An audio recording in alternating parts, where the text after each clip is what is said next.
Hello and welcome to the Physical Preparation Podcast. I'm your host, Mike Robertson, and today we are going to be talking about fitness over 40. So in case you missed it, I threw up an IG poll last week and I said, I'm going to do one of three topics. I'm either going to be talking about fitness over 40, the things that I have learned in 2024, or a 2024 recap blended with a 2025 goal list. And while I still think I may do some of those, this was the winner, so I feel compelled to talk about this. And if I'm being honest, it's something I've wanted to talk about for quite a while now, but there is a reason I have waited. And I want to let you know one of my pet peeves. So let's start with Mike Robertson sharing with you. One of my biggest pet peeves in this industry is when somebody turns a certain age, right? So they just turned 40. They're like 40 years and 2 days. And they start creating and launching all this content that revolves around training over 40 or the ultimate guide to training over 40. And it's like, I appreciate the enthusiasm and the vigor. But at the same time, like, let's be realistic. Let's live a couple years into that decade before you start talking about what it means to be 40 or 50 or 60 or 30. It doesn't matter, right? But as I record this in 2024, I'm 46 years old. So I'm on the back half of my 40s, which is kind of embarrassing and sad to say. But I want to lead with this. When I was in my 20s, and maybe this is a shift in mindset for myself. Maybe it's a shift in how we think about aging in the American culture. But man, I really thought, like, in my 20s and even my 30s, like when you're 40, like, yo, it's downhill. Like, it's really sad. You can't train hard. You know, everything just hurts. And I'll be honest, guys, I mean, not even just at 40, but at 46, I'm shocked at how good my body feels. Now, I feel like I've done things to do that I'm going to share with you here today. But a lot of people have asked me about this, right? Because they know me as obviously somebody that works with a lot of professional athletes. And a big part of my business is working in basketball. But what most people don't know about me is that I still have general population clients, 40s, 50s, 60 years old. But a lot of my online clients, and in fact, the bulk of my online coaching clients are 35, 40, 50, even 60 years old. They are people that want to live life to the fullest. And one of the terms that I've really gravitated towards and started using is this idea of high performers. So the general population client that wants to just shed 20 pounds of body fat and move and feel better, like, that's great. But that's not necessarily the person that's most synced up with me. I want to work with somebody that really wants to get the most out of their training. They want to really tighten the screws. So whether it's training, nutrition, recovery, mindset, they want to get the most out of life. And they realize that taking care of their body is a huge part of that. So that's what we're going to talk about here today. And I think one of the biggest things that happens for most of us when we get into our 40s is that our goals start to change. They start to evolve. And so just looking at my progression, when I'm in my teens and I first start working out, it's very either performance / aesthetics related. I wanted to be better on a basketball court. Everybody kind of knows that piece of my story. But, obviously most teenagers, when we start working out, if we don't have somebody guiding us, we're just there for vanity. We want to build bigger muscles. We want to look better for the other sex, maybe attract or get some attention from the opposite sex or whoever's interested in us. So that's where we start, right? And then it evolves. So then in my 20s, I got into powerlifting. And that was a big focus for me because early on in my career, I wasn't confident in the weight room, right? I didn't know how to squat, bench, deadlift. I didn't carry myself in a way that I thought was forthcoming or representative of a strength coach. So I really enjoyed powerlifting. And it also worked as a natural transition as I got away from, competitive basketball, soccer, volleyball, all these sports that I'd played throughout, basically my entire life and even into college. Now this gave me a competitive outlet that I could chase on my own. I didn't need other people other than maybe for spots and that sort of thing. So I really enjoyed powerlifting in my 20s and then even into my 30s for a little while. But then I think things changed a lot for two reasons. Number one, I had kids. And so I didn't want to be walking around like a human fire hydrant. And then on the other side of that, as I really kind of locked in on this idea of working with basketball, I wanted to be able to move. And I think that's like just a really important goal. If you're a coach, if you're a powerlifting coach, great. You should be able to squat, bench, and deadlift and teach those lifts. If you're an Olympic lifter or an Olympic lifting coach, you need to be able to provide examples for those things. But as somebody that works in basketball, they don't want to see a power lifter that, can't move around. So I wanted to be able to demo all of the activities. So whether it was accelerations, whether it was shuffles, crossover steps, box jumps, lateral jump and holds, regardless, I wanted to be able to do those things. And then having kids, I wanted to be able to play and move freely with them. One of the goals that I always had was, I knew Kendall was into soccer, so I wanted to be able to condition with her. I wanted to be able to go out and work with her on a field. For Cade, he loves baseball. And so last year, this is pretty cool. I mean, none of the other dads would pitch. I was one of the volunteer coaches. None of the other dads would pitch for whatever reason. And so there were nights I was throwing 200 pitches at batting practice. Now, let's be honest, I'm throwing to like 4th, 5th, and 6th grade kids, so I'm not like zinging it in there. But 200 pitches, and my arm didn't fall off the next day. So I think as we age, naturally our goals evolve, and rightfully so. So what I'm going to share with you today, it's sort of N equals 1, because I can only truly share my experience. But I want to share with you my experience, my thoughts, and then also what's worked for the others that I've worked with, for all of the Gen Pop clients that I trained at iFast over the years, for all of the online Gen Pop clients that I'm working with now. This is what I think it means to age gracefully and to really be fit over 40. And I'm going to break it up into 3 sections. We're going to talk about training, we're going to talk about recovery, and we're going to talk about meditation and mindset. Now you'll recognize I left one out. I left out nutrition, and that's not, it is on purpose, but it's not because I don't think it's important. It's because I think there are better people to advise you on nutrition. I have certain thoughts. If you come to the gym or we're at a seminar together, I'm happy to share with you what I do, because I feel like nutrition is a huge part of this, especially as we age, but I'm not sure what value I can give you in that regard that others can't at a higher level. So if you're cool with it, I'm going to skip nutrition. It's important, but listen to somebody else about that. Let's talk about training, recovery, and mindset, because that's where I can help you the most. So let's start with training. And I'm so pumped to talk to you about this because I've got it broken up into a couple different sections. We're going to talk about training at a macro level, like 30,000 square feet or 30,000 feet. Sorry, if we're looking down from an airplane, a micro level, and then like some really specific recommendations.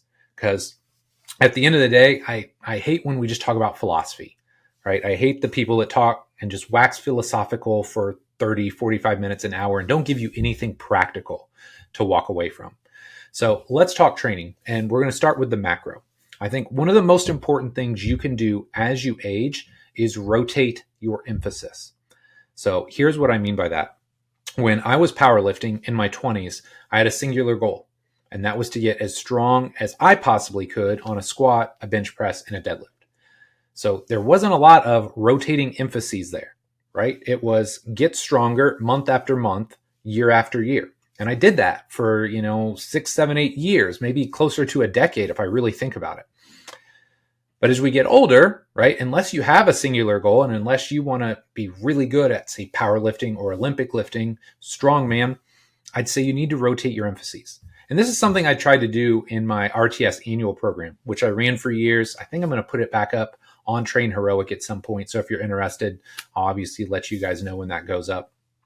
But one of the things that I tried to do is rotate the emphasis throughout the year. So I basically run these quarterly training cycles.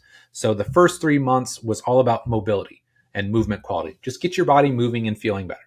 And then the next 3 months were all about fat loss, because a lot of adults and Gen Pop clients, hey, we got a little extra insulation that we'd like to take off. So start to move and feel better, start to recomp your body. So you're just working at a better overall body weight and body fat number. And then we'd focus on athleticism for 3 months, because at least in the Northern Hemisphere, it's warmer. You can get outside. You want to be more active. So, hey, this is the best time to go and run, jump, do all those athletic movements that you may want to touch on throughout the course of the year. And then the final 3-week block was geared towards strength.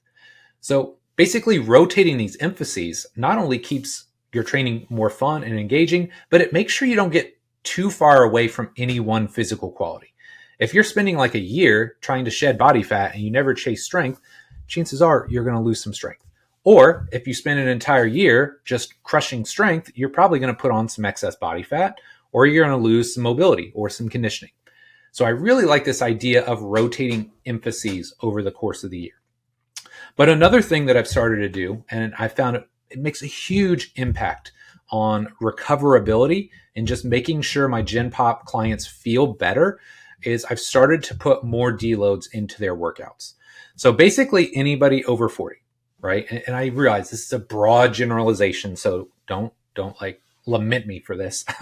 But people over 40 don't recover as well, right? Even if you're doing all the best things, you don't recover as well at 40 as you did when you were 20. So something that I've started to do is I've started to infuse more deloads or potentially more intro weeks into their program. So instead of, say, 3 weeks on and 1 week off, I may go 2 heavy weeks and then 1 lighter week, 2 heavy weeks, 1 lighter week. So I've been running more 6-week cycles.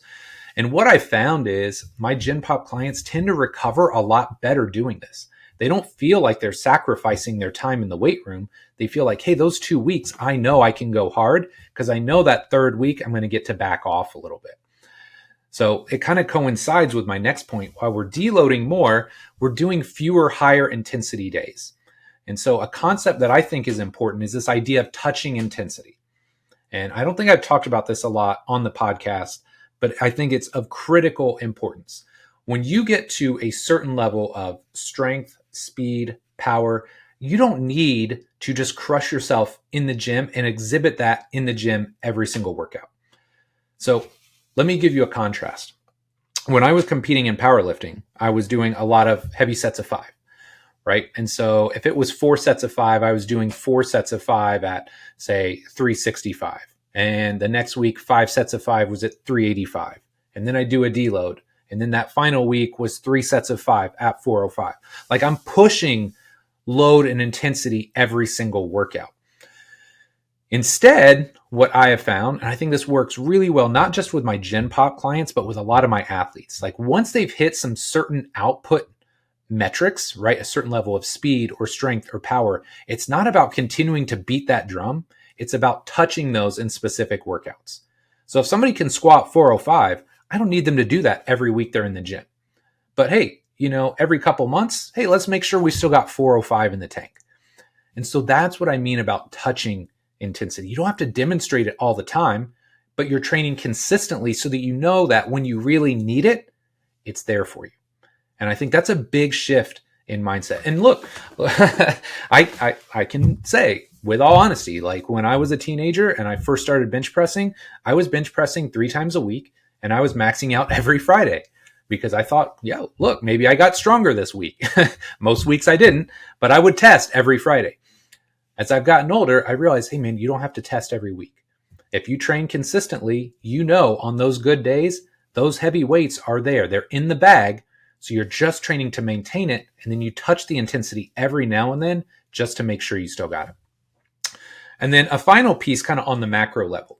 And this is just a good rubric, I guess is how I would describe it. But just a good general rule that I'll always or a good filter that I like to put people through. What did people have to do 100 years ago, right? And so think about our life now, right? Where I'm sitting in this warm, cozy house. I warmed up my car. I drove to work. I had to take about 10 steps to go from the outside to the inside where it's temperature controlled again. I got back in my car. Now, granted, I worked out and did these other things, but man, we're so comfortable these days. And so something that I think is of critical importance as we age on a macro level is being able to own our own body weight. So what does that mean? Well, I can go out and I can walk extensively. If the joints can support it, I can go out, I can run, a couple miles or for 20 to 30 minutes at a clip. I can hike. I can do all these things with my body weight. I can do push-ups. I can do pull-ups. So this is just one of those good filters to kind of put yourself through every now and again, right? Just making sure, hey, look, if I had to go back in time 100 years, could I move around, right? Because it's great that we can lift weights and we can do all the cool stuff that we do, but would we be a functional human being 100 years ago? Or maybe if there was a zombie apocalypse that hits and we have to go back, we have no amenities, we have no comforts, would you be able to survive? And I think that's just a good general rubric. You don't have to like the zombie apocalypse thing, but being a functional human being with your own body weight as you age, I think becomes more and more critical, right? Especially your strength relative to your body weight. Okay, so those are some macro level thoughts. Now let's dive in a little bit more and let's talk about some micro ideas or things that I think you should be doing regularly. Number one, if you have not made it an emphasis before, mobility needs to be on your radar. Look, you can get away with a lot of heavy strength training, with a lot of bad programming for a long period of time. But I think the slope gets slipperier as we get into our 40s, 50s, 60s. And again, I can't talk about those from experience yet, but the people that I've worked with have let me know, look, you got to keep up with this stuff, especially mobility. I believe it was 2007. I created a product called Bulletproof Knees, and I was in my 20s. But one of the things that I created at the time, and I still think it holds a ton of value, was what I called the decade rule. And so the decade rule basically states that for every decade you've been alive, that's how many days per week you need to be emphasizing or putting a lot of focus on your mobility. So for instance, if you're a teenager, 1 decade, you don't have to do a lot, right? But as you get into your second decade, I guess now that I'm thinking about this, the decades are a little bit off because technically your 20s would be your third decade, but work with me here. When you get into your 20s, you better be doing this at least twice a week. Your 30s, mobility should be on the docket at least 3 days a week. 40s, 4. And honestly, I think once you're over your 40s, you need to be doing mobility work in some form or fashion, basically every single day. It's not something you can neglect because all of a sudden, if you have this combination of you like to lift a lot, you're not doing a lot of mobility training, you have a sedentary job, dude, it doesn't take long, right? All of a sudden, those ball and socket joints, they're not moving the way they're supposed to anymore. So you got to put an emphasis on mobility. And a second piece that I will tie into that, because I think they kind of go hand in hand, is this idea of getting a really extensive warm up in before you start working out. And, when I go into the gym, Tuesdays and Thursdays are two of my heavier training days. And a lot of my athletes come in because the way the schedule is set up, Monday, Wednesday, Friday are their lifts. Tuesday, Thursday, they'll come in and they'll do, some conditioning and some movement. And one of my guys Eric was like razzing me the other day. He's like, dude, are you just going to move around and warm up or are you going to train? I'm like, look, guy, I've got like 2 decades on you. So when you want to come in your 40s and train with me, you'll see why I'm taking 15 to 20 minutes to warm up. I'm doing all the stuff. I'm foam rowing. I'm doing my resets. I'm doing the ground prep series. I'm doing a full kind of like lower body extensive warm up where I'm doing some mobility stuff. I'm doing some movement based stuff. It takes time, not only to prime the system, but also I'm combining a lot of stuff, right? I'm getting some of that mobility work in. So yeah, that workout takes a little bit longer. But number one, I feel amazing when it's time to train. And number two, it just leads to a far more effective workout. Okay, so make sure that you're doing your mobility work and you're getting those extensive warm-ups in. Number 3, on a micro level, you got to train power and speed. And I think back to, over a decade ago when I really start emphasizing that everybody's an athlete. You should train everybody like an athlete. The trolls on the internet are coming out from everywhere and saying, I'm full of it. And they would never have Gen Pop clients do box jumps and that sort of thing. And now think about where we're at. Right? We got Gen Pop clients jumping on boxes and throwing medicine balls and doing flywheel training and doing all of, these really cool things that functional adults should be able to do, right? We're not like 90 years old, right? We're not decrepit in, a wheelchair or a walker or something like that. Our goal is to stave that off as long as possible. And I remember my major advisor when I was in my master's program at Ball State, Dr. Robert Newton, one of the first things he taught me was that as we decline in age, strength isn't the first physical quality that declines, it's actually power.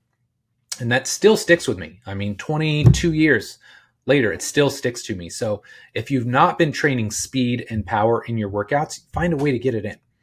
Now, be smart about it. I don't want you to go out and try and do a max effort box jump if you haven't jumped in the last 10 years, but find ways, meet your body where it's at. Because there are all kinds of micro progressions, whether it's throwing medicine balls or, doing band assisted jumps. There's so many different things that you can do to improve your speed and your power. But if you haven't been training it, there's no better time to start than right now. And then last but not least, I think one of the most important things and impactful things that we can do is we can maintain our muscle and our strength. Okay. And hopefully you've spent, a couple decades already working on this. If you haven't, again, now is the time to start. But I think building a certain level of muscle mass that we can hold on to as long as possible, and a certain level of strength, again, that we can hold on to for as long as possible. I was lucky. These were goals that I had when I was younger. So now it's more of just like, hey, topping those off every now and then, getting in and going through a couple cycles where I am pushing some relatively heavy weights, but making sure that these are things that are on your docket, for at least a handful of months out of every year. And actually, before I forget, there's actually a fifth one on a micro level: conditioning. And I can't believe I forgot this. I promise it's not willful omission, because I hate conditioning personally, and I'm trying to work on my own story because just that language is not good. I respect conditioning and I am trying to enjoy it more. How's that? But man, if you're not chasing conditioning, if you haven't made conditioning a priority, that's got to be something that you're thinking about now as well. Because when you look at like the biomarkers of success, what do people that live the longest, healthiest lives have in common? Well, generally their grip strength is strong, their leg strength is strong, and their VO2 max, or their aerobic capacity, is high. So this is something that I have definitely put more of an emphasis on over the last, I'd say, 2 to 3 years. And there's a lot of ways you can do it, right? If you haven't checked out Joel's work, make sure you read his Ultimate MMA Conditioning book. It's hands down the best conditioning book I've ever read, and probably one of my top 5 S&C books of all time. So start there, do his conditioning cert, because there's so many different conditioning methods out there. It's not just, you don't just have to go out and run for 20 or 30 minutes. If you can, that's great.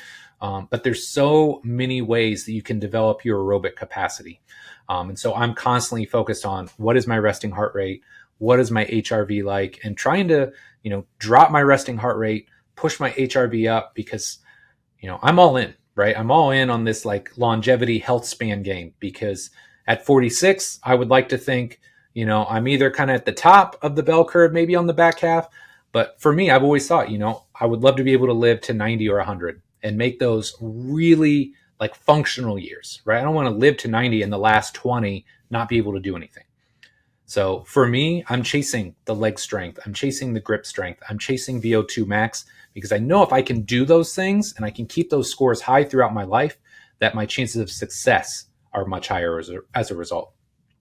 So on the micro level, those are some ideas. Now let's talk brass tacks, right? If you want to get in the gym, some things that you should maybe start thinking about as you cross 40. When you're lifting, this is something I have not talked about on here, but it's just been constantly like percolating in my brain, is this idea of, for your lower body activities, you should be chasing movement standards in all 3 stances. Now, here's what I mean by that. Let's take a squat, okay? There's at least 3 variations of a squat on a very broad scale. You have a bilateral symmetrical squat, right? So that could be your back squat, front squat, circle squat, right? So you need something in a bilateral stance, because that's going to help you with your strength and potentially power outputs, right? I just think of that as output or performance based. From there, you got your bilateral stance, and then you have your offset or your asymmetrical or your split stance, okay? So these are your split squat variations, and you can do front foot elevated, feet level. You could do rear foot elevated, but doing something in a split stance and then doing something in a single leg stance. And I think you all know, if you've not done anything on a single leg for a certain period of time, it's incredibly humbling, right? So if you haven't done any single leg work and you go try and do a single leg squat or maybe a single leg RDL, it literally feels like you're a baby giraffe, right? You're just all over the place. You can't control your body. So I think this is really, really important. Whether it's a squat pattern or a hinging pattern, you need to find ways to rotate all 3 of these positions in your workouts over the course of a training year. Okay. So remember, symmetrical stance, an offset or split stance, and then a single leg stance. And I like to do that for squats and deadlifts. And keeping in mind, this can still respect like Bill's model, right? So if you say, hey, well, this person's a better squatter, that's great. Just know that they're not going to hinge as well as somebody that is a more hingy or maybe wide ISA archetype. You can still play within those confines, But I think touching all those boxes or ticking all those boxes is really important for somebody that wants to move and feel and age really well for as long as possible. Okay, so that's one, all three stances. Number two, I think you need to incorporate more pulling exercises into your program. And when I say pulling, I'm not necessarily talking about like chin-ups and rows. I'm talking about more cable loaded pulling exercises. And I'm going to drop a video in the show notes here, because I know I've done a couple of these, one for T Nation. I think I've done maybe a couple for my own website, my own YouTube. But some of these cable assisted is how I think about them. These cable assisted pulling exercises are fantastic for creating space, restoring shoulder range of motion. So whether it's a cobra lat pull down, a short seated lat pull down, half kneeling lat pull down, tall kneeling lat pull down, there's so many different options here. But I love this idea of these cable pulling exercises, because what ends up happening is you're using the weight from the cable and it just basically opens everything up, right? You're creating like this joint distraction almost. And the traction that you're getting when you take a breath in really allows you to fill your chest and your upper back with air. It creates some expansion, and it's going to help restore shoulder range of motion, and not just shoulder, but trunk and thorax range of motion as well. So if you're not incorporating these pulling exercises into your workouts, I would highly, highly recommend that. And again, I'll drop a video or two link in the show notes. Last but not least, if you are a weekend warrior, you are the person that likes to go out and play golf or play pickup basketball, any of these recreational sports, pickleball, tennis, make sure you're doing some isolation work for those injury prone areas.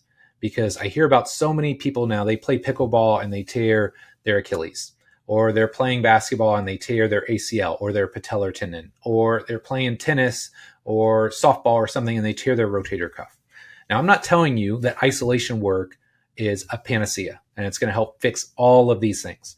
What I can tell you is I'm a big believer that between mobility and strength and conditioning, they all create buffer zones. All right. Another topic I haven't talked about a ton here, but that I'm thinking about a lot these days is, hey, you need enough mobility and hopefully a little bit more to play your sport. You need enough strength to play your sport and hopefully a little bit more. Same with conditioning. Well, strength is protective, right? At a fundamental level, just building bigger, stronger connective tissues can be really important. So start to think about, hey, if you're going to play soccer, I'd be focusing on your calves, your groin or your adductors and your hammies. If you play pickup basketball, I'd be spending time on your quads and your calves. If you play an overhead sport, I'd be thinking about your rotator cuff. Okay, so again, not going to cure everything that ails you, but doing some isolation work. If you play specific sports on the weekend, I think will add years to your competitive career. And then the last thing I'm going to say here is, if this is of interest to you, number one, the Fit for Life workshop that I'm doing with Joel, we're going to talk a ton about this stuff. All right. So January 25th in Vegas, I'll put a link to that in the show notes so you can check that out. And I'm also going to start dropping some Train Heroic programs on my website that focus on this stuff, because I've got programs and templates that I've created to help keep, your 40, 50, 60-year-olds moving and feeling good for as long as possible. So if this is something where, hey, I want to learn more, come to the workshop, or if you want training programs to follow, I'm going to be dropping those in the coming weeks. So shameless plug, but if you need some help, I can help. Okay. So that covers the training side of the spectrum. And again, that's not meant to be all of the things that I know, but that's like a really good start. And if you do those things, I guarantee you're going to have a ton of training success in the months and years to come. But we also know training is just one piece of the puzzle. So let's talk about recovery. And one of the things that I have learned as I have crossed 40 is that recovery is critically important, like way more than it was in my 20s and 30s. And I feel like I've shared this story before. Not one of my prouder moments, but when I was in grad school, we were on a powerlifting team together. And the two things that we did really well as a team was lift weights and drink hard alcohol. And so there were many, many Saturday nights where we would, have a party, be shooting Jägermeister and having fun and listening to Godsmack and Pantera. And then the next day at 4 p.m., we would have a heavy squat session. So needless to say, I was not very well recovered. My HRV was probably in the tank, but I could go in and I could do that, right? Now, was it the best way to train? Absolutely not, but I could do it. Now, if I tried to do that today, I could tell you I wouldn't be able to get off my couch for at least a day, maybe two after the fact. Okay, so you have to respect recovery. And this is something that, Bill's about a decade older than I am. And so it's been great to not only have him as a mentor on the training side of things, but on the lifting and performance side of things. And one of the things that he has always talked about is it's like, I can generate intensity, right? I can go hard. I just can't recover as fast. And so I've kind of seen him go from, maybe 3 heavy days a week to now maybe 2 or maybe even just 1 heavy day per week. And so there's a message here. And I think one of the things that you have to think about when we talk about recovery is earning your hard and heavy days. So what do I mean by that? Well, you can't just expect to show up not having done anything. Maybe you stayed up really late, you watched Netflix, had a couple drinks, slept like 4 hours. You can't expect to go in the gym and have a great training session. Again, you can't do that when you're 20. You definitely can't do it in your 40s. Okay? So what you have to think about is, hey, if I've got a heavy squat day on Tuesday, man, I need to start preparing and recovering for it on like Saturday or Sunday.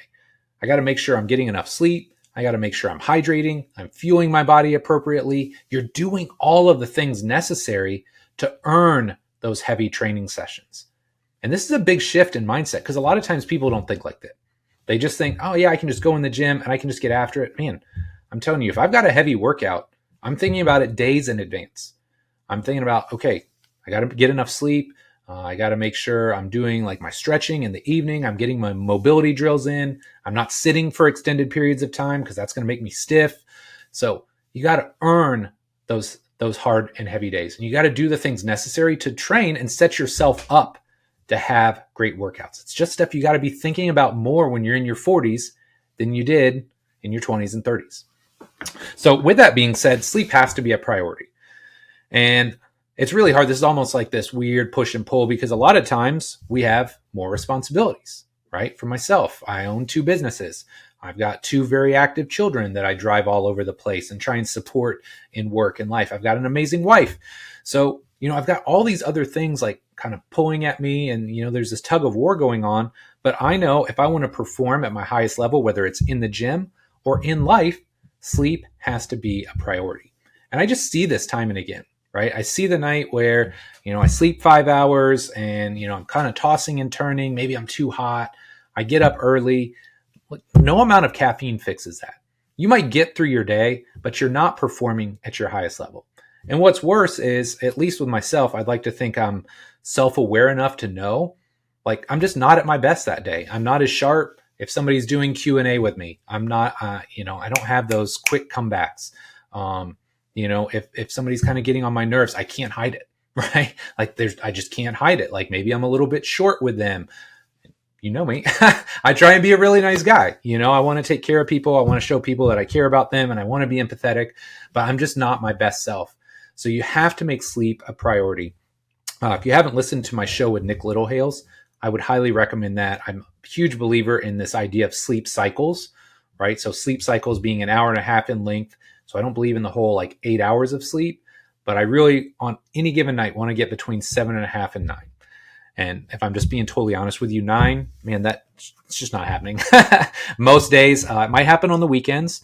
Definitely happens a lot on vacation where I have a little bit more control. We're super active during the day. So maybe, Jess and I get to sleep in, but sleep has to be a priority. So you got to think for that 7.5 to 9 hours of sleep per night. On weekends, I'll fill in the gaps whenever I can with some naps. That would be great during the week, but I don't always have time to do that. So if you're not focused on this now, man, this is such an easy like domino to push over, right? And it makes everything better. For me, originally, I used to think it was training. Like when I train, everything is better, and that's true to a point. But now for me, it's sleep. If I get enough sleep and if I feel recovered, man, I can do anything the next day. I can coach at a high level. I can train at a high level. I can create content. I can do Q&A. I can do whatever is necessary, but it all comes back to setting the stage for that. And sleep, for me, really is the keystone of that. Another piece that I don't hear enough people talking about when we're thinking about recovery is this idea of active recovery sessions. And so if you are of a certain age, and I would say, if this podcast interests you and you're over 40, maybe you remember the T Nation days. That's kind of where I got my start. A lot of bravado, a lot of gusto, right? We love to lift. And so I think one of the things we have to shift and evolve the longer we do this is realizing that, what constitutes a good workout, right? And sure, a good workout is getting in the gym and getting after it, maybe pushing the envelope with our speed, our strength, our power, our conditioning. But we can think of active recovery workouts as well. And so for me, a lot of what I'm doing on my off days is what I would describe as active recovery. So maybe I'm going to go through a little mobility series. Again, the show notes on this are going to be epically long, but I've created a lot of little mobility workouts, right? I got a hip mobility workout, a shoulder mobility workout, a foot and ankle mobility workout. These are easy things, guys. 5-10 minutes out of your day, you can go in, loosen up some of those cranky areas of your body. I know on a day like today, I'm sitting a lot, right? I was working on some programs this morning. I'm recording this stuff now. So I'm probably going to do some hip mobility stuff tonight just to make sure I unwind some of that and I make sure my body's feeling good. So you can do mobility workouts. You can go in and just do a little bit of extra foam rolling or lacrosse ball work. But don't just think of recovery as passive stuff, right? And that's fine. Passive stuff is important, but I think active recovery is something we need to be thinking more about. And so to kind of round this out, a final piece to think about here is just finding ways to move more. And so one of the things, and I'll talk about it a little bit more here in this final section, I'm always trying to find ways to move more. So like right now, it's my slower time of year coaching. So, hey, if I'm going to sit here and create content and, record this podcast and some other pieces, that might be an hour and a half. Well, then I'm going to go do a little mobility circuit. And then I'm going to come back and maybe I'm going to work for another hour. And then I'm going to take my dog for a walk. And then I'm going to, do some other things. And then tonight I got a couple more training sessions or coaching sessions. So I'm going to go in and I'm going to be moving around while I'm coaching. But I think this is just a good general rule of thumb, right? As you age, we need to find ways to move more. And I don't want to sit here and like poo-poo on the amazing US of A. But one of the things that I'm always shocked by when I travel overseas is how fit everybody seems to be overseas. And I'm going to give a shout out to Slovenia because I've been there a couple of times now. Number one, the most amazing people, Matej, Uska, Andraj, Jiga, all you guys. I love you guys. Hope you're doing well. But every time I've been to Slovenia, I am just shocked at how fit everybody is. There's nobody overweight, or maybe, there's like one person. And I think they would attribute a lot of that to the fact that there's so much movement baked into their culture. And so that's something I would love to see us do more of here, is just getting into, hey, you just had lunch. Hey, take your next phone call while you're walking. Go with your spouse, significant other, boyfriend, girlfriend, whatever. Go for a walk. Take your dog for a walk. We'll talk about the amazing Finn more here in a minute, but just find ways to move more, because I think as much as passive recovery is important, we can't forget about active recovery as well. Okay, so last but not least, let's talk about the mindset and mental side of this. And this first one makes me want to shed a single tear because, man, in my 20s and 30s, I love me some caffeine. Like I still love coffee to this day. But maybe it's an age thing, maybe it's a tolerance thing, but I'm just way more sensitive to the effects of caffeine now than I ever was in the past. And I remember when I was training in-home, the in-home schedule was just grueling. Like, let me just break it down for you. I would get up at 4:45, shower, eat, all that good stuff. I'd be out the door by 5:30 a.m. First client at 6. I would grind from 6 to about 11. From 11 to 2 or 3, depending on the day, I would have time to myself. So I would go to a Starbucks, and a lot of times I would generate content, right? And again, this was before content creation was cool. I was writing articles for T Nation. I was creating the scripts for products like Magnificent Mobility, Inside Out, writing Bulletproof Knees. But I'm doing all of that in the middle of the day. And then I'd go back from 3 to 7 or 3 to 8 o'clock at night and and coach more people. So these were just grueling days. And I just remember when I realized I had a problem, Jess and I, because we were super crazy in our late 20s, there were a lot of times where we just go to Barnes and Noble, right? Chill, Friday, Saturday night, we'd go to Barnes and Noble. I would get like a triple mocha, right? 3 shots of espresso, 8:30 at night. I'd drink that. I'd be in bed by 10:30, 11. No problem. No problem sleeping. And now I can tell you, if I have anything with caffeine in it after like noon, I'm not sleeping that night. Or if I am sleeping, it's kind of like fitful and it's not deep and restful. So I would say one of the biggest things or as you get older, I'm not just going to even say as you cross this 40-year-old threshold, because I don't want to throw an arbitrary number at you. But as you get older, you need to limit your caffeine intake.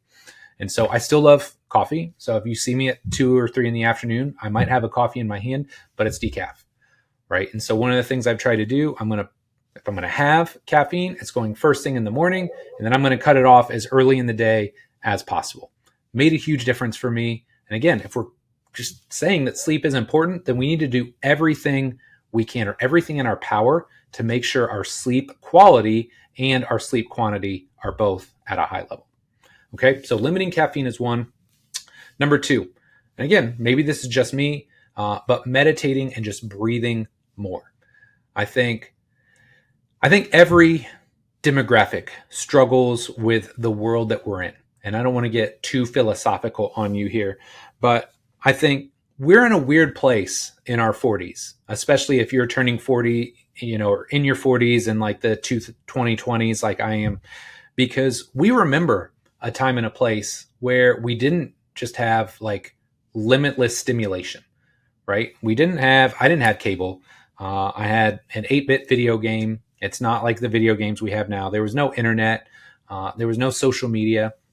And so while kids, right, they have their own issues and struggles, and, I could talk about that at a different point in time. I think we have our own unique struggles because, we remember what it was like. So we didn't grow up in that period of time, but now it's here, right? And so we don't always know how to manage it. So there are days where, man, I feel screen sick. And that's the term. I stole it from Rochelle DeVoe, who is an old dear friend of mine. But she would talk about being screen sick. And there are days I feel like this because, I'm working on programs, and then I'm shooting this content, and I've got to, put something up on Instagram. Well, but now I'm on Instagram and I'm, doom scrolling. So all this is to say, we need to find ways to disconnect from the computers, right, from the web, and just meditate and breathe more. And my meditation journey was kind of all over the place. I mean, I tried for basically 15 years before I figured out something that would work. I tried just quiet, deep breathing. I tried this program called HoloSync. The thing that really got me started was Headspace. And it wasn't like the long 10, 15, 20 minuters to start. I tried those, and then I would just be like, oh, well, I don't have 15 to 20 minutes. All right. I don't have time. And my good friend / client / mentee / just awesome human being, Sandy San Miguel, told me one time, because she was on like a, 1,000-day streak. She's like, they have like 1-minute meditations. And so that really resonated, and that clicked for me because I always had 1 minute, right? Like non-negotiable. You have 1 minute where you can shut the whole world out and just breathe. So that was kind of like the starting point for me. But then in 2019, I went and I did a transcendental meditation course. If you're interested, that would be something I would highly recommend. But basically, transcendental meditation includes you sitting kind of by yourself for 20 minutes. You've got a mantra that you're kind of cycling through, and they would like for you to do it 2 times 20 minutes a day, right? So like an AM or PM type session. Now, I'm a bad boy. I only do it once a day, but I can tell you it makes such a huge difference, right? I did my first one in 2019. I went back this year and did a refresher because I'd kind of gotten away from it. And so I really kind of restarted in earnest about 3 to 4 months ago, and just an amazing shift in my mindset, in my energy levels. I don't think anything else has really changed. But man, just the mindset is there, right? Like carpe diem. I'm going to get all the things done. I'm going to train hard. I'm going to be an amazing husband and father. I'm going to run 2 great businesses. I'm going to take amazing care of my clients and athletes. So for me, transcendental meditation was great. But for you, start somewhere, right? If you're not doing any meditation right now, I get it. I struggled as well. So find something that works for you. It could be Headspace. It could be Calm. It could be Waking Up. There's so many resources out there. But I would implore you, find one that works for you. You have 1 minute per day. Just find something and start doing it every single day, because I guarantee it'll make a huge impact. I know I talked about this before, but daily walking. And man, I tell you, I'm not going to show you the outdoors today because it's gnarly. I drove the kids to the bus stop because it felt like 4 degrees and I didn't want them just freezing this morning. But daily walking has been a huge one for me. Generally, I will do it at the end of the day. So I'll wrap up all my things, clean out my inbox. But then when I go on this walk, dude, it's me and the dog and nothing else. I don't take my phone with me. Even my little Apple Watch that's recording my steps and all that stuff, it's in do not disturb mode. I am basically off the grid. And it works as this great reset because, hey man, 20, 25 minutes, me, the fresh air, the most amazing dog on the planet, it's all good. So then when my kids come home, man, I'm feeling refreshed, restored. I'm not thinking about work. I'm clear-headed, and I'm there to be present for them when they walk in the door because they're the most important thing, right? Like your significant other, your kids, those are the people you want to be there for the most. So just that shift in environment and getting my body moving, changing my physiology. Like Tony Robbins talked about that for, I don't know, probably 4 decades now. But I changed my physiology. I changed my environment. I shut off and shut out all of the work-related stressors. And now I can be there and present for my kids when they walk in the door. That's really important to me. And then the final piece, I think, is arguably one of the most important.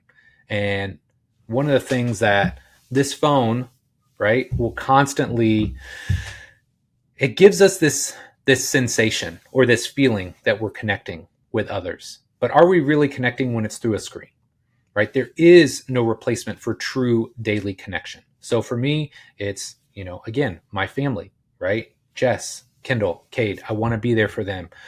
It's with the athletes that I work with live and in person. It's for my friends. So I'm trying to find ways to connect with people on a daily basis. And I think it's been really interesting because, some people I'm sure are like, well, why is Mike still coaching? He's been doing this. He could be doing all online stuff for mentoring. And I enjoy that stuff. It's great. Don't get me wrong. But I need a certain degree of human interaction every day. I'm just a better human because of it. So again, I've got my family, but I like to coach, right? I enjoy working with people. And it's there is a sense of immediate gratification, even if somebody's like rehabbing an injury or they've got, kind of this long return to play protocol. I'm getting this daily interaction and I feel like I'm moving the needle for them, right? Because there is an element for me of this servant leader. And I feel like people throw that term around a lot, but I do feel like that is part of my role. I'm here to serve others and help them improve and get to their next levels in life. So my friend, that kind of brings it all together. I really hope you enjoyed this. Probably a little bit different because especially if you're new here, you're used to me doing the guest interviews, but I feel like episodes like this allow you to get a little bit more of MR. You get to know kind of my thought process, where I'm at with things, but I feel like we covered a lot of bases here. So when we're talking about training, starting to think on a bigger scale, not just emphasizing one physical quality, but chasing a broad number of physical qualities over the course of the year, focusing on mobility, warming up more, checking a lot of boxes, speed, strength, power, conditioning, changing the stances. That's a big one, my friend. I'm telling you, if you're stuck in just a bilateral symmetrical stance, do some split stance, do some single leg, rotate. It'll make a huge difference. Recovery, that thought process of getting more sleep, earning your heavy lifting days, moving more, doing active recovery sessions. I feel like those are so easy to do, right? Give yourself 10, 15 minutes on your off days to just move more, do some mobility circuits, mobility workouts. Your body is going to thank you. And then finally, just getting the mental piece right. It's hard. It's hard. I'd like to think I'm one of the most optimistic people that I know. Do I have bad days? Absolutely. Days where I wish I was a better version of myself. Absolutely. But look, it's finding ways to continue to push the needle forward. So for me, meditation, daily walking, moving more, connecting with the people that are most important to me, those have all made a huge impact on not only my mindset, but my mental health and my well-being as I cross over 40. And, dang, crazy to think about. Like 4 more years, dude, I'm going to be 50. So really hope you enjoyed today's episode. If you did, 2 small favors to ask. Number 1, if you're not already subscribed to the show, please go and do that right now. wherever you consume podcasts like this one, or wherever you're listening to this. It could be Apple Podcasts, it could be YouTube Podcasts, it could be Spotify. Go and hit the subscribe button right now so you know each and every week when a new episode drops.